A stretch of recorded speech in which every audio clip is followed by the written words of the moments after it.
y pareciera que los puestos políticos en el país, y no voy a decir que en todo, ¿no? Porque hay de todo. Hay instituciones que Claro. sí son un poco más estrictas por su nivel también de tecnicismo, pero hay otros puestos gubernamentales que terminan siendo un premio a el caminar o a ese sacrificio que se hizo por el partido y no porque realmente esa persona lo merezca, porque hay que ser franco, hay instituciones que no avanzan y que no se les ve que tengan un buen desempeño. ¿Y en dónde radica esto, no? Si Y ese es tienes un el problema adicional personal, el que acabas tienes de mencionar. el dinero o el presupuesto, pero lastimosamente lo que escuchamos, y quien está ya con nosotros desde temprano, hay que decir, es el arquitecto Miguel Herros, arquitecto panameño que nos acompaña desde Houston. Miguel, gracias por acompañarnos nuevamente un miércoles más aquí en Menú Ejecutivo. Buenas tardes, ¿cómo está todo por allá por Houston?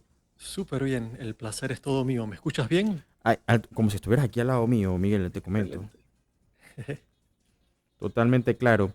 Y bueno, ha sido una semana bastante interesante la que hemos tenido. Ha habido algo que no recuerdo que haya pasado, por lo menos en Panamá en los últimos años, la inhabilitación eh, es que son varias cosas al mismo tiempo. Primero, la condena en firme de un expresidente. Segundo, la inhabilitación a su candidatura. Y tercero, que todavía había un debate de qué pasaba en ese caso, porque no había sucedido antes, si quedaba el vicepresidente o no, porque no fue electo por el colectivo RM.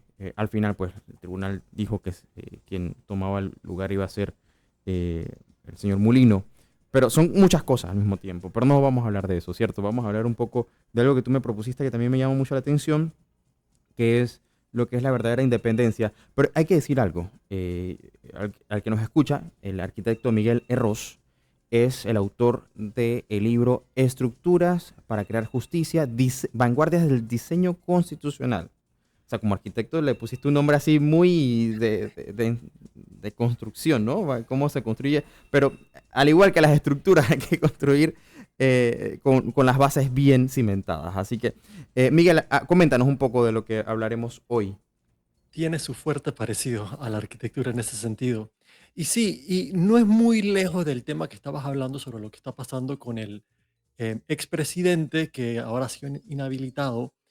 He estado escuchando a los otros candidatos que están corriendo para la presidencia y en sus entrevistas e intervenciones hablan de vez en cuando sobre la necesaria independencia de los jueces, fiscales, contralores, entre muchos otros.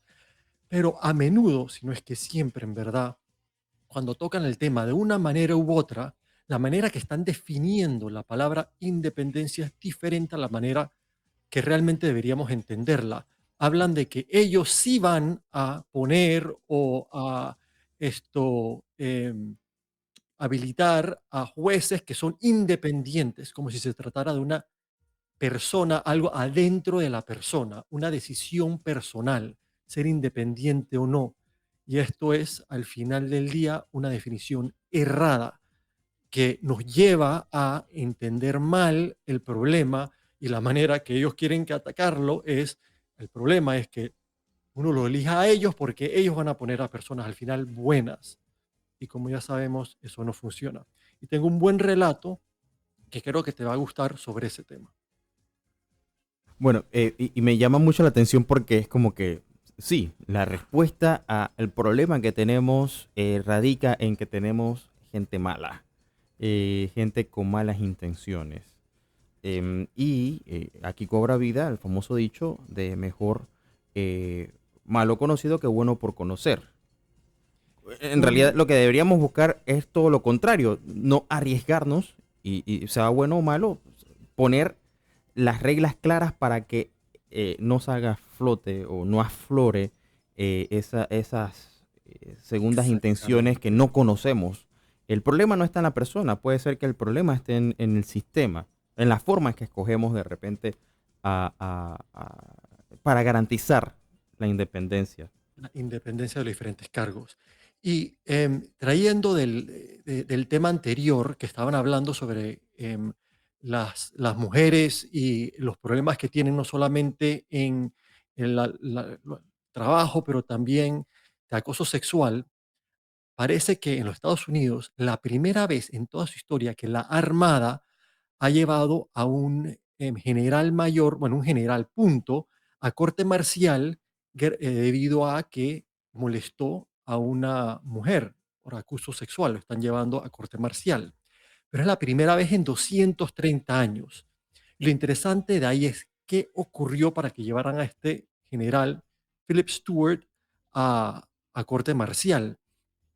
Hasta el año pasado, hasta finales del año pasado, en los Estados Unidos, adentro de la Armada, los generales tenían que aceptar que los fiscales adentro de la Armada llevaran casos contra otros generales para abuso sexual. Y por literalmente décadas habían habido grupos peleando esto. Ellos decían, nosotros somos personas buenas, nosotros nos podemos auto em, controlar y auto fiscalizar. Así que si vemos que otro general lo está haciendo mal, nosotros vamos a hacer lo correcto y vamos a dejar que los fiscales de la Armada lleven el caso a fruición. 230 años no lo habían llevado. Cambiaron la ley al día siguiente, cuando ya el fiscal no estaba bajo la línea de mando de los generales. Al día siguiente llevaron al primer general americano a juicio marcial por abuso sexual. Y es lo mismo que está pasando en Panamá. Como vemos, los políticos ponen y quitan a los fiscales, a los jueces, a los contralores y tantos otros. Y ellos dicen, no, confía en mí, yo voy a poner a fiscales independientes. Lo mismo que decían los generales americanos. Pero ¿quién se come ese cuento? Si ni siquiera los generales americanos, que son entre las personas con vistas más alto en los Estados Unidos, se podían aguantar las ganas de usar ese poder para beneficiar a sus propios grupos, ahora que van a poder los políticos en Panamá. Obviamente no, y eso es lo que vemos.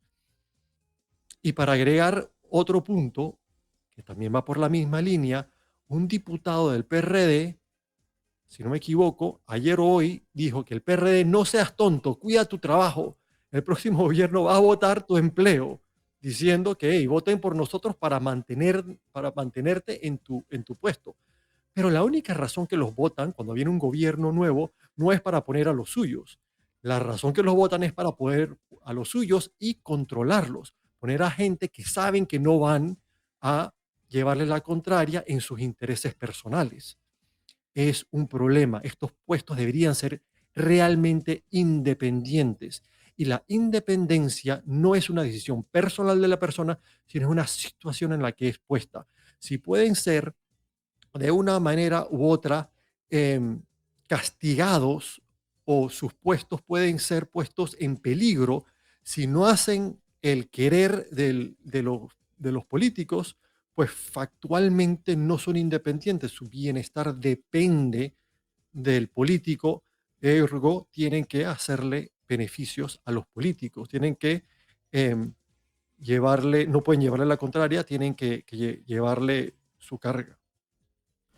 Claro, y este es un aspecto que ya hemos conversado antes, Miguel, el de la meritocracia, y pareciera que los puestos políticos en el país, y no voy a decir que en todo, ¿no? Porque hay de todo, hay instituciones que Claro. sí son un poco más estrictas por su nivel también de tecnicismo, pero hay otros puestos gubernamentales que terminan siendo un premio a el, el caminar o a ese sacrificio que se hizo por el partido y no porque realmente esa persona lo merezca, porque hay que ser franco, hay instituciones que no avanzan y que no se les ve que tengan un buen desempeño. ¿Y en dónde radica esto, no? Si Y ese es tienes un el problema adicional personal, el que acabas tienes de mencionar. el dinero o el presupuesto, pero lastimosamente lo que escuchamos, sí, no hay suficiente presupuesto para ejecutar, pero hay para pagar planillas. Entonces, la pregunta es por qué aquí hay que cuidar o hay que votar por un partido para mantener los puestos eh, de trabajo cuando el resto de la ciudadanía pues no está viendo que se esté desarrollando el mejor de esos trabajos. Y lo que acabas de decir es un punto súper importante, que es un problema adicional a la falta de independencia. No solamente son personas que en puestos claves no tienen independencia, pero después lo que debería ser tecnócratas no lo son. Son personas sin el conocimiento o la experiencia necesaria para poder llevar a cabo su labor. Y ya para cuando terminan los 5 años que están comenzando a aprender lo que deben hacer, viene un nuevo gobierno y los votan a todos y ponen a los suyos y comenzamos de nuevo de cero. Ahora, es importante entender que esto tiene una solución y no es personas buenas, como los diferentes candidatos quieren hacernos pensar. No es que ellos, por su bondad, van a poner a personas realmente buenas en la parte técnica o que no van a meter injerencia y presiones a los cargos importantes como los jueces o los fiscales para dejar que sean independientes mientras que tengan el poder de meterse en su bienestar, sea votándolos o quitándole beneficios, lo van a hacer cuando les convenga. Sí, en todo sistema hay personas afuera de lo normal que están dispuestas a aguantarse cualquier presión, incluso los castigos que vienen después. Pero al final esos son removidos y puestos a otros que tienen mayores necesidades o que simplemente no tienen la fuerza de voluntad para sacrificarse a ellos mismos, que es la gran mayoría de las personas, desgraciadamente. No somos ángeles, como hemos dicho antes. Ahora, la pregunta es, de nuevo, ¿cómo solucionamos este problema? ¿Qué vamos a hacer? Muchos de los diferentes candidatos están hablando sobre cambiar la constitución, pero no es solamente hablar sobre cambiar la constitución, es hablar sobre qué necesitamos cambiar en ella, qué es lo que queremos en el futuro para nosotros. ¿Es basarnos en personas buenas o basarnos en eliminar estas dependencias? Y con ello, la coerción. Y los candidatos no están hablando sobre ello. Cada vez que definen coerción, cada vez que definen o usan la palabra dependencia, la definen de una manera que no es la correcta. Efectivamente, no. Y aquí he escuchado, claro, hemos escuchado de todo tipo de propuestas. Una que escuchaba esta mañana, que veía en redes sociales, una entrevista que la hacían, es de un candidato que decía que y él iba a ser mejor que Bukele, o sea, prometiendo que Bukele se le iba a quedar corto. Y yo pensaba, Miguel, wow, o sea, aquí la respuesta es que la voluntad y que yo quiero hacer las cosas, pero la realidad es que la misma historia que se repite, primero, eh, tomando en cuenta que no todos los cargos ejercen o tienen las mismas funciones. Yo no puedo esperar que un diputado sea el que ejecute las obras, porque un diputado no ejecuta obras, está para legislar. O tampoco puede esperar que sea un representante que haga cambios mayores, porque para eso están las otras instancias. Entonces, no se miden algunos en sus propuestas y yo voy a hacer un cambio rotundo, pero cuando llegan se dan cuenta que em, se chocan con un monstruo que les impide avanzar. Y así es, incluso si el candidato realmente se cree que él lo va a hacer bien, cuando llega a la posición del poder, así como el diputado del PRD dijo, tiene un partido entero o un grupo entero que lo apoyó a llegar a ese puesto y lo necesita a ellos para mantenerse en esas posiciones. Así que se ve obligado, también tiene esa dependencia hacia los que los apoyaron y los diputados de darle beneficios a ellos para entonces poder tener el apoyo del partido y de los otros aliados que tiene económicos y políticos. Así que no es que las dependencias estas terminen solamente entre los jueces y el político, por ejemplo, pero gracias a esa dependencia, las personas que apoyan a los políticos saben que ese político va a tener un poder, o sea, afuera de lo normal, que para dar y quitar beneficios directos a las personas. Tiene ese poder. Lo podría usar para el bien social, obviamente. Un dictador puede usar su poder ilimitado para el bien, pero ¿por qué ni un dictador al final lo hace bien? Porque para mantener la autoridad y el poder y que no lo reemplacen a él, necesita aliados y mantener esos aliados y los aliados saben los que lo están apoyando, que se pueden beneficiar de ellos. Y poco a poco se va desmoronando todo, uno busca ayuda, el otro quiere competir, así que, y bueno, todo se viene abajo. Claro que sí, Miguel. Ahora hablemos de repente de algunos aspectos que se puedan tomar como ejemplo de cómo podemos empezar a tener escenarios de verdadera independencia, en donde no exista algo de lo que nosotros hemos conversado anteriormente, que son los conflictos de intereses, para actuar no en función o dependiendo de los intereses de una u otra entidad, sino porque realmente nos corresponde hacer un trabajo y tenemos que cumplirlo, sencillamente. Depende o no de las otras entidades, porque ¿qué sucede? Aparte de lo burocrático que es nuestro sistema de gobierno, también existe ese conflicto que se entromete, hay que decirlo así, se entromete en el actuar de aquellos que realmente quieran hacerlo, porque si nos sentamos aquí, a Miguel, a decir que todo el que está en el gobierno o todo el que está en la política es clientelista o es corrupto, estaríamos mintiendo, porque estoy seguro que existe mucha gente buena, muy buenos políticos, muy Sin buenos duda. representantes, pero están maniatados muchas veces y hay que hablar realmente de qué podemos cambiar para mejorar ese sistema y que tengamos un estado más eficiente. Y la realidad es que, como acabas de decir, la gran mayoría de las labores que están haciendo, están en esos puestos haciendo cosas positivas por el pueblo. Pero de vez en cuando viene la cizaña donde "Hey, esta persona es aliado mío, dale el permiso a él enseguida, mientras que el otro tiene que esperar meses. O uno que está pidiendo, haciendo algo malo, pero está protegido, no te metas con ese. Así que incluso las personas que lo están haciendo bien en la gran mayoría de las cosas, de vez en cuando, como tú bien lo decías, se encuentran en situaciones que tienen que mirar hacia otro lado. Incluso los buenos, pero muchos, como dices tú, todo sistema ha dado buenos frutos. Y sin duda alguna, hay muchos buenos frutos adentro de nuestro gobierno, pero hay pocos comparado a otros sistemas de gobierno. Y ahí está el relato que yo decía sobre la Armada de los Estados Unidos. Nunca habían em, llevado a juicio a un general por abuso sexual. ¿Qué fue lo que cambió? Cambiaron la estructura de a quién son los fiscales militares, de a quién responden. Ya no están bajo la línea de mando de los generales, así que ahora realmente eran independientes. Esa es la solución, cómo eliminar el conflicto de interés en el que se encontraba el fiscal militar. Literalmente, el mismo fiscal que un día está bajo la línea de mando del general que no podía llevar a juicio, al día siguiente se encontró que ya no estaba bajo la línea de mando jerárquico, al día siguiente ya pudo actuar, la misma persona pudo actuar de una manera completamente diferente porque ya no temía por su propio bienestar, para llegar a un mejor mando, para mantener su puesto o lo que fuese.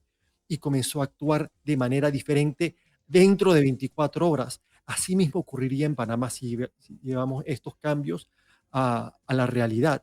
Los jueces, los fiscales, que en muchas ocasiones actúan bien, en esas pocas que actúan mal, que hace que todo el sistema se venga abajo, no tendrían esas presiones para actuar mal. No solamente eso, pero habrían tantos diferentes estos actores independientes dentro del gobierno que uno que se salga de línea, va a haber otros alrededor de él que no van a temer de llevarlo a juicio o hacer la investigación o lo que sea necesario. O incluso presiones para dar el permiso, no dar el permiso y todo el tipo de corrupción pequeña que se fomenta gracias a que hay impunidad adentro del gobierno.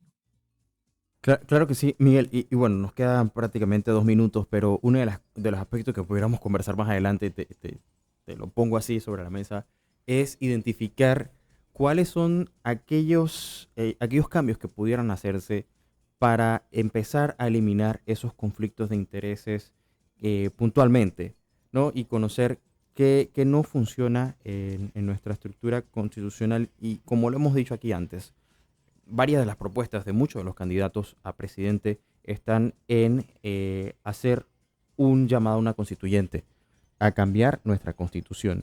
Pero la gran pregunta que nos hacemos, la gran parte de los ciudadanos que hemos estado escuchando esto, es qué hay que cambiar. O sea, ¿qué vamos a cambiar de la Constitución? Porque si le hacemos esta pregunta a un candidato, ahí empezaríamos a entender cuál es la razón de fondo. Porque sí, tú puedes decir, necesitamos un cambio, pero ¿cambio de qué? ¿Qué le vamos a cambiar? ¿Para qué? ¿Cómo va a funcionar? ¿Cómo va a mejorar eso el aparataje? Y ahí vemos el ejemplo de Chile, que Chile salió en 2019 pidiendo que necesitaban una constituyente nueva. Y ya estamos en 2024 y con dos intentones de aprobar una nueva constitución y no han logrado hacer un cambio en la constitución. No han logrado Y, esa constituyente. y ese es el temor de muchos panameños, que ocurra algo parecido a lo de Chile, que iban a terminar en ambas intentos con una constitución peor, porque estaban llenando las constituciones de derechos y de nortes, de decir, de principios, y estaban destruyendo el aparataje estructural. Ya los fiscales no iban a ser independientes allá, que tienen fiscales independientes. Los jueces iban a ser puestos por políticos, que ahora mismo es por mérito adentro de la misma organización. Estaban destruyendo el aparataje estructural que le ha funcionado tanto a Chile y lo estaban reemplazando por lo que tenemos en nuestras constituciones, que es el pocotón de derechos y principios. Y eso es lo que teme la gente, porque bueno, nuestro aparataje constitucional está lejos de ser bueno, pero está lejos de ser el peor posible. Y sí, lo que van a hacer los políticos es llenarnos de más derechos y más principios. Los jueces deberán ser buenos y hacer justicia, bla, bla, bla. Y después poner a jueces que sean literalmente 100% peones de los políticos, pues entonces terminaríamos peor.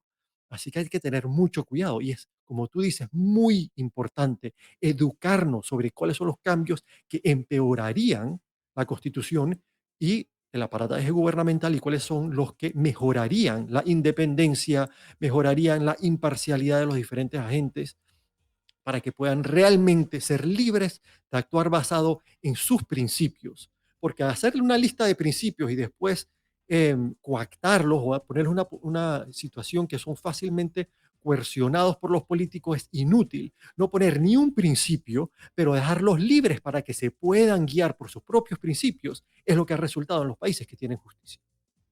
Bueno, Miguel, tenemos que dejarlo hasta acá porque se nos acabó el tiempo, pero muchísimas gracias y efectivamente pudiéramos abordar entonces puntualmente dónde podemos empezar a hacer cambio y qué partes tenemos que empezar a cambiar, porque sin duda el intento de este gobierno en 2019 fue también hablar sobre el tema constitucional y no hubo mucho avance, en realidad no hubo ningún avance. Y son temas que quedan pendientes y propuestas de los candidatos actuales y aquí lo que podemos empezar a hacer es por lo menos empezar a entender por qué hay que cambiar, qué hay que cambiar y cómo ha funcionado en otras latitudes, puntualmente pues en donde te encuentras en Estados Unidos y cómo cada una de las constituciones estatales ha contribuido a mejorar ese aparataje gubernamental. Así que lo dejamos hasta acá, se nos fue el tiempo, pero gracias Miguel. 100%. Te veo la próxima semana y comenzamos con la tarea. Claro que sí, el arquitecto y autor de estructuras para crear justicia, vanguardias del diseño constitucional, Miguel Herros, desde Houston, Texas, Estados Unidos, y nos acompañó aquí en Menú Ejecutivo. Antes de irnos, atención a los amantes de la música, porque el 8 de marzo Boquete se llena de lujo con la gala de concierto con José Luis Nieto, un virtuoso pianista español que cautivará tus sentidos en el anfiteatro del Hotel Valle Escondido, y la magia continúa el 9 de marzo en el Centro de Artes José Cáceres, y el 12 de marzo la ciudad de Panamá vibrará con su talento en el Teatro Balboa. Únete a esta velada de gala y distinción, una experiencia única para un público exclusivo. Además, tu participación contribuirá a una noble causa, la Fundación Virgen del Pilar. No te pierdas esta maravillosa oportunidad de disfrutar y ayudar. Entradas a la venta en Ticket Plus Panamá. Muy buenas tardes, sean todos bienvenidos a nuestro menú ejecutivo Dancon. Yo soy Magdiel Torres, estoy con ustedes hasta la 1 de la tarde llevándoles a conocer lo que ha pasado en Panamá y el mundo a través de nuestras frecuencias en todo el territorio nacional. Si nos escuchas en Panamá, Bocas del Toro y Chiriquí, estamos en la 92.1 FM, en provincias centrales 92.3 FM, en Colón 102.7 y en Darién a través de la 100.3, por supuesto totalmente en vivo a través de Radio Ancon.com. Hoy miércoles tenemos mucha información que brindarles, también nuestros segmentos de cada miércoles como compliance, y también estaremos con el arquitecto Miguel Herros hablando sobre temas importantes y relacionados con la construcción constitucional.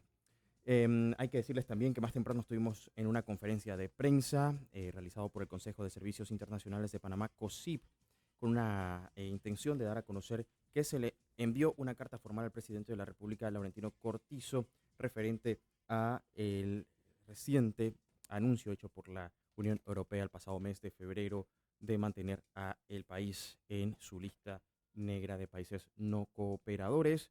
Y hay que decirles que es uno de los temas que vamos a estar conversando también en Compliance, más tarde con Vive en Compliance y la licenciada Judith Tunjano. Y también vamos a colocar parte de lo que fue esa conferencia de prensa. Les adelanto también que el secretario general de la Universidad de Panamá, Ricardo Parker, informó que para el primer semestre de este 2024 la población estudiantil ascenderá a aproximadamente, imagínese usted, a 95.000 universitarios, que es la proyección esperada. Bastantes universitarios en la primera casa de estudios superiores del país.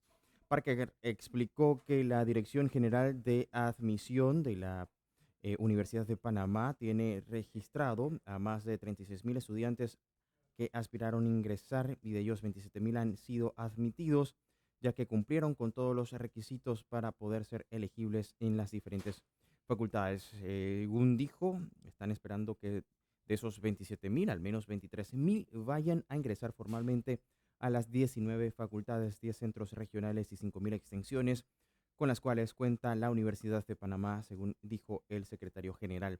Y a pesar de las situaciones que se dieron en el país en octubre y noviembre del año pasado, el funcionario resaltó que se pudo desarrollar y cerrar de forma normal las clases durante el periodo lectivo. Asimismo, agregó que aproximadamente había iniciado el primer semestre de 2023 con más de 90.000 estudiantes. Sin embargo, al finalizar el año académico, en su segundo semestre, cerca de 83.000 estudiantes terminaron su semestre, que incluye lo que fue el periodo de verano recién culminado. Por su parte, también destacó que el verano académico correspondiente al año académico 2023 se dictó del 15 de enero al 9 de marzo de 2024 y en total se matricularon a nivel nacional 33.000 estudiantes para este periodo.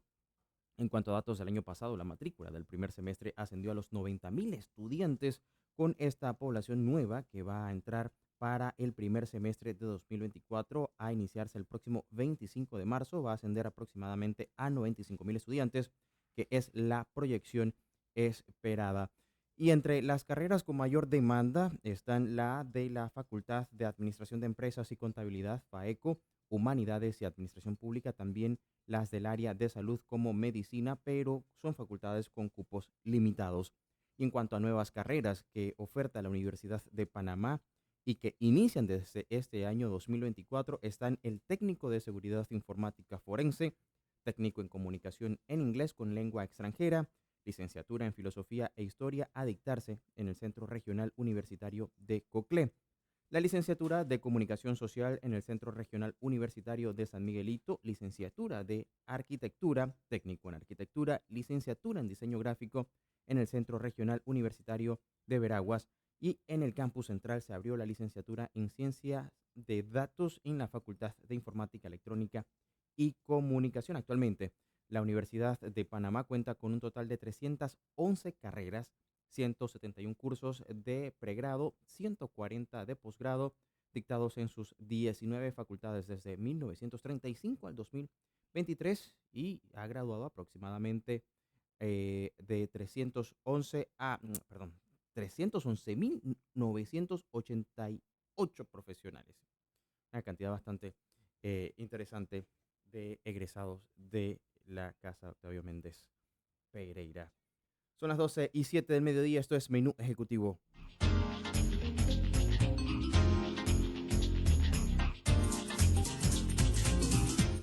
Bueno, lo decíamos más temprano, el Consejo de Servicios Internacionales de Panamá, COSIP, ha emitido un comunicado en donde señalan que el pasado viernes 27 de octubre Panamá recibió con gran satisfacción la noticia de la salida de nuestro país de la lista gris del Gafi como un gran paso para mejorar nuestra reputación a nivel internacional, ya que se demostró que Panamá es un país que coopera con la prevención del blanqueado de capitales provenientes de delitos como el narcotráfico, el terrorismo y su financiamiento, el tráfico de personas, así como de armas, e inclusive se ha incluido la evasión fiscal como delito precedente del blanqueo de capitales, por lo que Panamá no solo se ha esforzado en cumplir con todas las acciones solicitadas por la GAFI para la prevención de los delitos antes mencionados, sino que también por las de la OCDE y la Unión Europea, por lo que han señalado que les llama la atención que el 20 de febrero la Unión Europea haya mantenido a Panamá en su lista de países no cooperadoras en materia tributaria, lo cual considera como un grave error y una muestra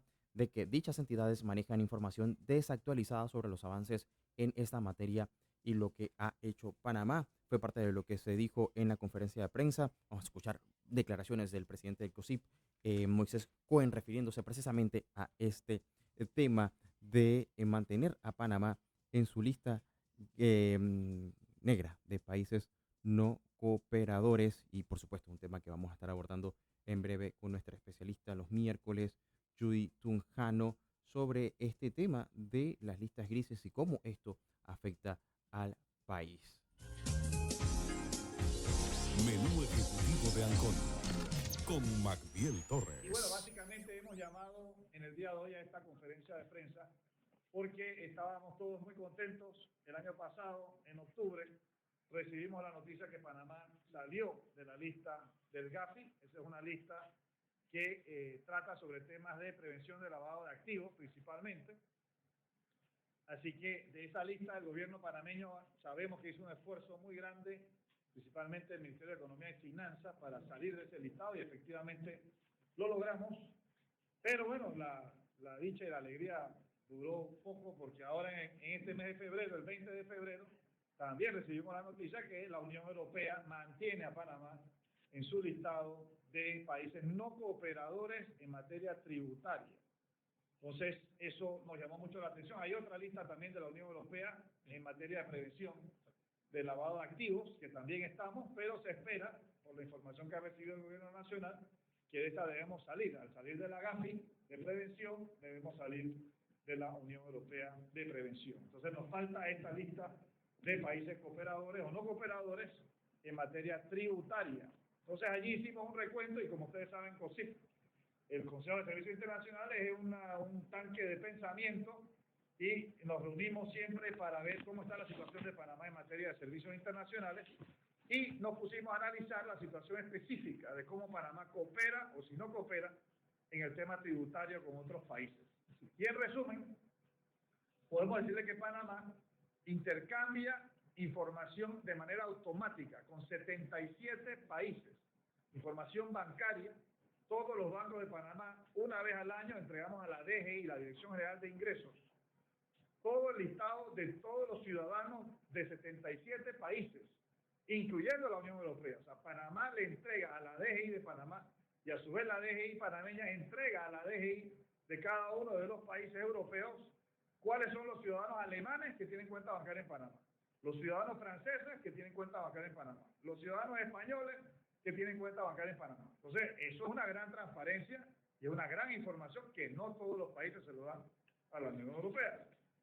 Por otro lado, algo un poco más reciente, Panamá ya tiene su registro único de beneficiarios finales en materia de sociedades anónimas. Tenemos el 86% de todas las sociedades anónimas vigentes están registradas en este registro único de beneficiarios finales. ¿Qué significa esto? Que cualquier país europeo puede solicitarle a la DGI o a la autoridad competente panameña que si tiene dudas de algún ciudadano de su país que esté evadiendo impuestos a través de una sociedad anónima panameña, pueden solicitar y decir queremos saber quién es el beneficiario final de esta sociedad anónima que está haciendo transacciones aquí en Francia o en Alemania o en Inglaterra o donde sea, en cualquier país del mundo, y Panamá ya tiene un registro único de beneficiarios finales, se ha comprometido a dar la información a estos países a través de la autoridad competente panameña. O sea que todos los ciudadanos de estos países europeos que estén utilizando una sociedad anónima o una cuenta bancaria panameña pueden ser identificados y Panamá está cooperando con estos países dándoles la información. ¿Qué más podemos hacer? Ya todo lo que es cuenta bancaria y todo lo que son sociedades anónimas son los instrumentos que se utilizan para hacer, por supuesto, transacciones legales, pero también pueden ser utilizados para transacciones ilegales. Y Panamá entonces coopera en estos dos ámbitos. Adicionalmente, si algún país le solicita a Panamá, específicamente a la DGI, donde se mantienen los registros contables de una sociedad anónima panameña, también existe la obligación de la gente residente panameño de conocer y de saber dónde se encuentra ese registro contable y quién lo tiene en el país que sea. Entonces, le estamos dando información bancaria, informaciones de beneficiarios finales, informaciones de registros contables. Tenemos una superintendencia de bancos, una superintendencia de seguros, superintendencia de valores, que están bien reguladas y son muy estrictas con todos sus regulados. Y también ahora tenemos una superintendencia de sujetos no financieros, que regula abogados, regula contadores, regula compañías que venden automóviles, compañías inmobiliarias, compañías de venta de joyerías, pues regula a los casinos, casas de cambio, zonas libres. Yo no sé si existe, y me gustaría, ojalá que se pueda hacer un estudio. ¿Cómo? Los notarios también son supervisados por esta superintendencia nueva, que está haciendo su trabajo también. Y ellos son los que manejan el registro único de beneficiarios finales. Entonces, lo que nosotros estamos pensando es que la Unión Europea no tiene toda la información que debiera tener para ya eliminarnos y excluirnos de estos listados. Porque si estos señores seriamente, está en el documento. Bueno, eran declaraciones del presidente del Consejo de Servicios Internacionales de Panamá, COSIP, Moisés Cohen, refiriéndose a la decisión anunciada hace unas semanas por parte de la Unión Europea de mantener al país en su lista de países no cooperadores.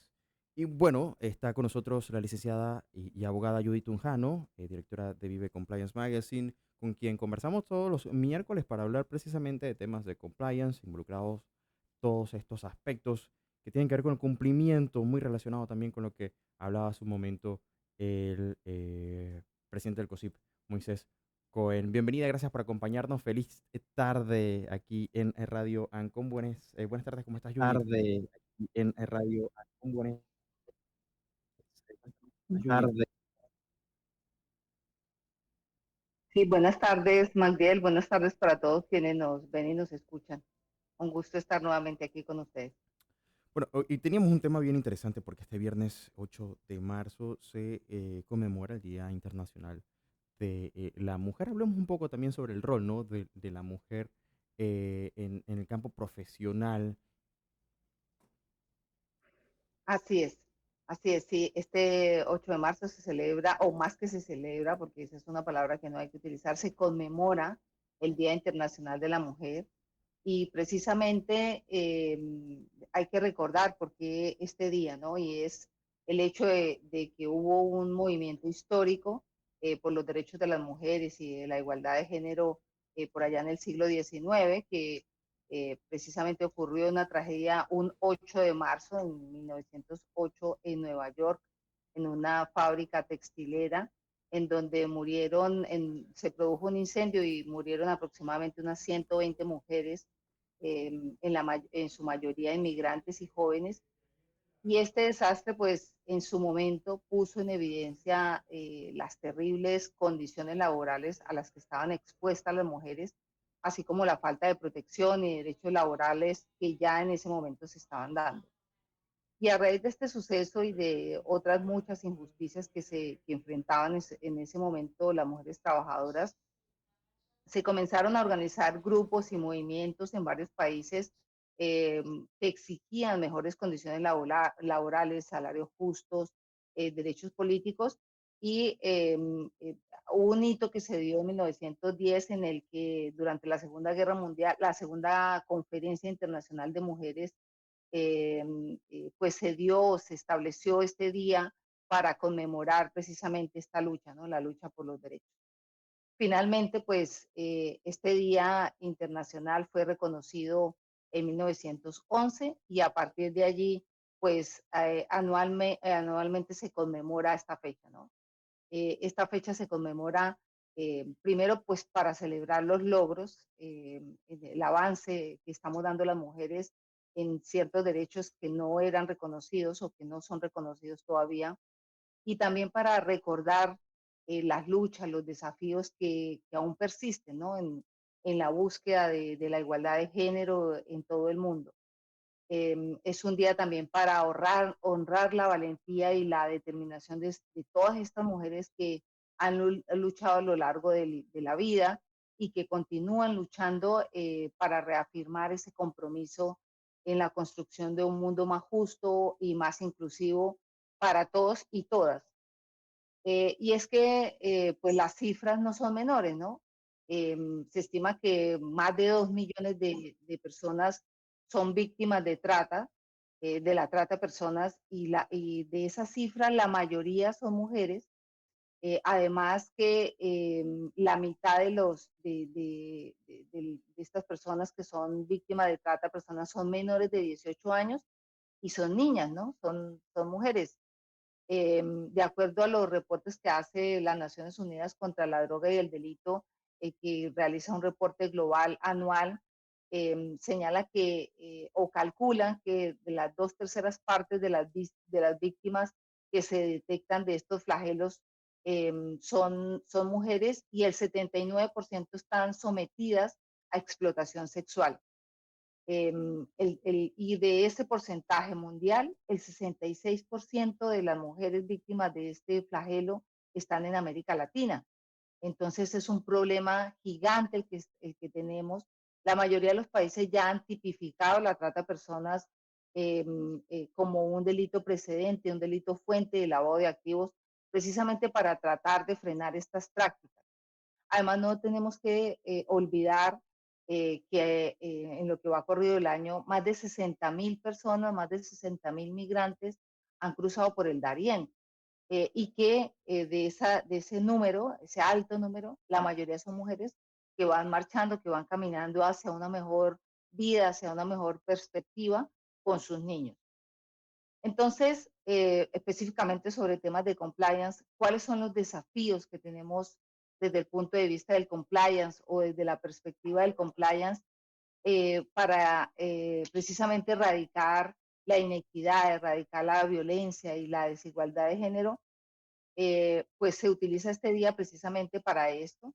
Y uno de los mayores desafíos que enfrentamos desde el punto de vista del compliance en esta erradicación de la inequidad de género es la necesidad de una mayor conciencia, ¿no? Una mayor concientización, una mayor sensibilización. Muchas organizaciones aún no reconocen completamente la importancia de integrar esas perspectivas de género en sus políticas y prácticas. Por lo tanto, es crucial promover una cultura organizacional pues, que valore la igualdad de género, que reconozca la importancia de abordar, de reconocer, de sensibilizar a su personal respecto de la violencia y la discriminación contra las mujeres. También, si bien hay muchas empresas que ya tienen estas políticas, que cuentan con estas políticas de igualdad de género, las tienen en papel, no las implementan, o la implementación es deficiente.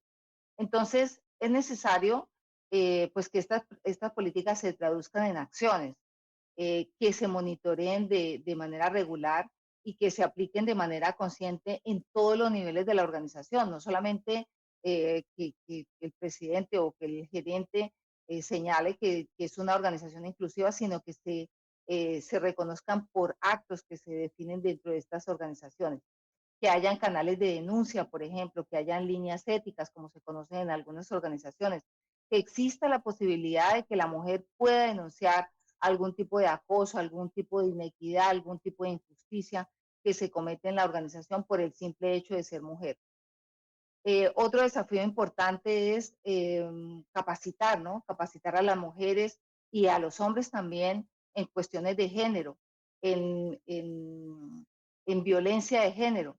Esto incluye no solamente a las mujeres, sino también a los líderes, al personal de recursos humanos, a los equipos de compliance, en general a todo el personal de las organizaciones, porque en la medida en que haya capacitación, que haya conocimiento, pues se va a promover un entorno laboral seguro y respetuoso para las mujeres.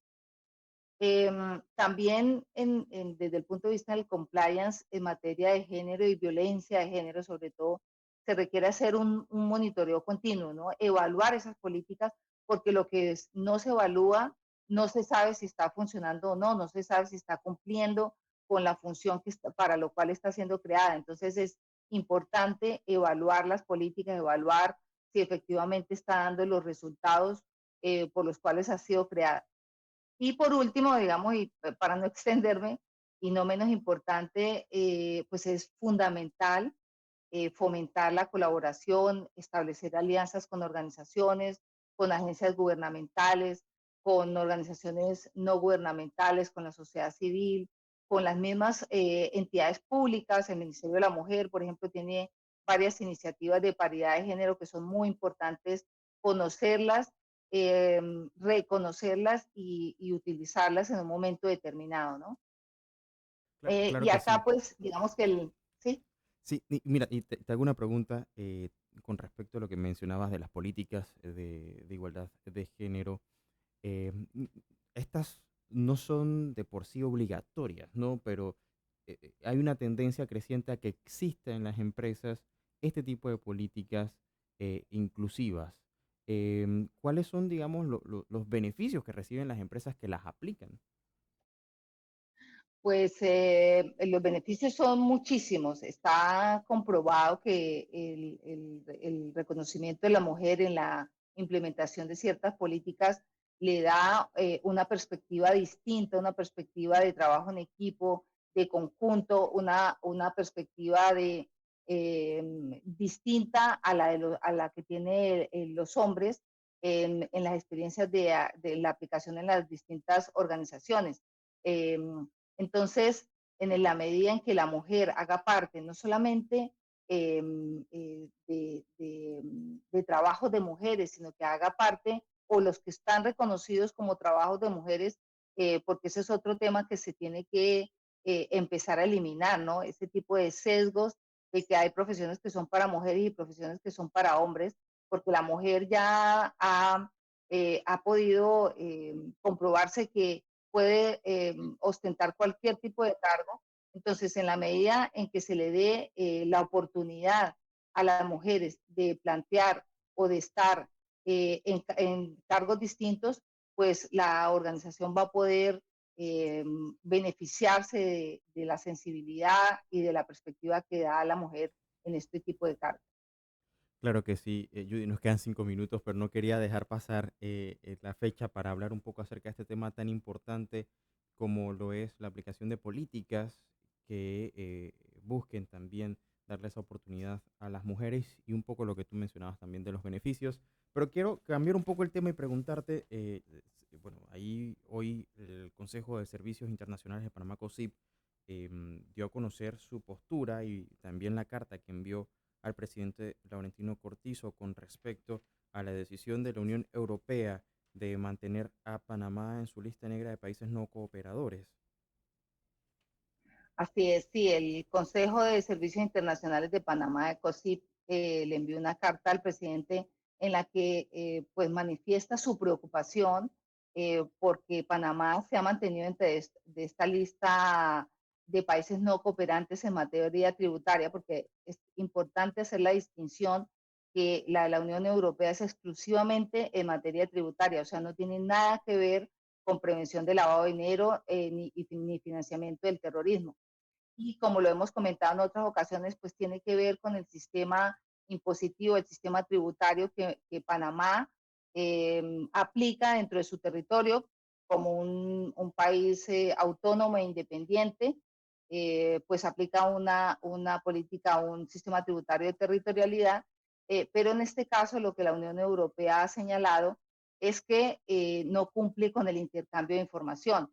Es decir, que Panamá, lo que ellos esperan es que Panamá pues se entregue mayor información cuando la Unión Europea la solicita, a pesar de que ya se está haciendo, que Panamá ha firmado convenios con varios países para el intercambio de información fiscal, pues para la Unión Europea no ha sido suficiente. Y aquí la preocupación del COSIP es completamente entendible, porque lo que había dicho la Unión Europea hasta hace un tiempo era que seguramente una vez que Panamá saliera de la lista de países no cooperantes del GAFI en materia de prevención de blanqueo de capitales, pues la Unión Europea iba a revisar esa lista de países no cooperantes en materia fiscal, porque ya se había implementado el sistema de beneficiarios, el registro único de beneficiarios finales, por el que ya se puede, digamos, las autoridades con facultades judiciales pueden acceder a ella en caso de que haya una investigación de lavado de activos o de evasión fiscal en otras jurisdicciones. Completamente entendible porque esto tiene unas repercusiones, unas consecuencias, a pesar de que la lista de la Unión Europea es una lista completamente autónoma y digamos que no es que le apliquen unas sanciones a Panamá como tal, como sí el GAFI, pero claramente hay un problema de comercio que se estanca, que las empresas europeas que vienen a invertir en Panamá pues van a tener que pagar mayores impuestos en sus países de origen y además van a tener un mayor escrutinio en su contabilidad, en sus sistemas contables y esto pues dificulta el comercio internacional con Panamá. Entonces es claramente entendible y por eso están pidiendo que pues, el Ejecutivo, el presidente, haga un llamado a la Unión Europea para que reevalúe la calificación y saque a Panamá de las listas de países no cooperantes, como pasó con Bahamas, como pasó con Costa Rica, para no irnos tan lejos, que fue sacado de ese listado, ¿no? Lo que uno puede entender de esto es que lo que la Unión Europea y la OCDE también están haciendo con Panamá es presionar para que Panamá adopte el sistema de impuesto mínimo global que la Unión Europea lo ha propuesto en varias ocasiones y que ya se lo ha propuesto a Panamá varias veces, y es que aplique una tasa de referencia, una tasa impositiva del 15% de todos los ingresos que tengan las multinacionales que reporten ganancias por un monto como de 700 millones de euros, más o menos hacia arriba, es lo que está pidiendo la OCDE en definitiva la Unión Europea para que Panamá lo haga, ¿no? Que se vaya como acomodando a lo que hace la mayoría de los países de cobro de rentas mundiales y no solamente territoriales como lo tiene Panamá. Entonces, pues claramente sí, se entiende que sea una preocupación del empresariado, de las empresas en Panamá y de la economía como tal, porque tiene varias repercusiones importantes. Totalmente. Llama la atención también que la misma carta, aparte de otros actores importantes, se les envía a algunos embajadores y a el Ministerio de Relaciones Exteriores de Panamá. El aspecto diplomático, entonces, sería uno de los temas que pudiéramos abordar la próxima semana si estás en la disposición de Claro que sí. cómo puede también verse esto desde ya una perspectiva más allá de la meramente económica o legal. Pero Judith Tunjano, gracias por acompañarnos este miércoles aquí en Menú Ejecutivo. Muchas gracias a ustedes. Quiero dar un mensaje final, que este 8 de marzo, más que regalar flores o felicitar a las mujeres, es prioritario y importante entender y reflexionar acerca de estas situaciones de violencia de género, que desafortunadamente pues siguen afectando a muchas mujeres y que no les permiten ejercer sus derechos en igualdad de condiciones a los hombres. Muchas gracias. Gracias a Judith Tunjano, directora de Vive Compliance Magazine, por acompañarnos este miércoles. Nosotros nos tenemos que ir a un cambio antes, decirles que este martes 13 de marzo llega al Teatro Nayansi la artista mexicana Yuri con su tour Euforia, boletos a la venta en Panatickets, un evento que produce Magic Dreams. Y atención a los amantes de la música, el 8 de marzo, Boquete se llena de lujo con la gala de concierto con José Luis Nieto, un virtuoso pianista español que cautivará tus sentidos en el anfiteatro del Hotel Valle Escondido. La magia continúa el 9 de marzo en el Centro de Artes José Cáceres y el 12 de marzo en la ciudad de Panamá vibrará con su talento en el Teatro Balboa. Únete a esta velada de gala y distinción, una experiencia única para un público exclusivo. Además, tu participación contribuirá en una noche de noble causa porque apoyas a la Fundación Virgen del Pilar. No te pierdas esta maravillosa oportunidad de disfrutar y ayudar. Entradas a la venta en Ticket Plus Panamá. Esto es Menú Ejecutivo. No se vaya, ya está con nosotros el arquitecto Miguel Herros. Con él vamos a estar a la vuelta conversando de temas muy interesantes. Le invito a que permanezca aquí con nosotros en la 92.1 FM. Ya regresamos con más de Menú Ejecutivo de Ancon.